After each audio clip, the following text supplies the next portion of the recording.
الايست على اليمين والويست على الشمال، وكده الحمد لله خلصنا مشكله بسيطه. بس لسه بقى المشكله الحقيقيه، ركز تاني معايا.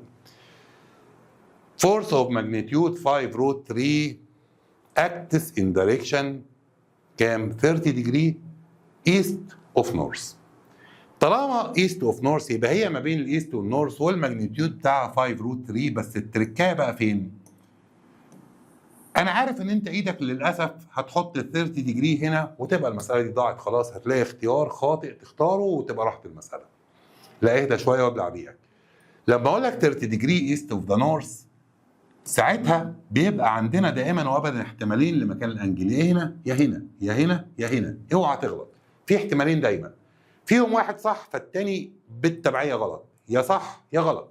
طب احطها فين يا مستر؟ هو بالبركه؟ لا يا باشا، القاعده بتقول تحطها جنب الاكس البعيد عنها. احفظها كده زي ما هي. لما اقول لك 30 ديجري ايست اوف ذا نورث يبقى هي واضح ان هي ال 30 ديجري دي موجوده جنب النورث. وطبعا كل الناس عرفت اكيد ان دي هتكون 60 ديجري، بس انا انصحك مفيش داعي تعرفها. احنا هنكتفي بوان انجل عشان نبني عليها الرول صح. اللي يعرف ان دي 60 برضه هيحل صح، بس احنا عايزين نبني على الحل كله على وان انجل عشان ما توهش نفسي.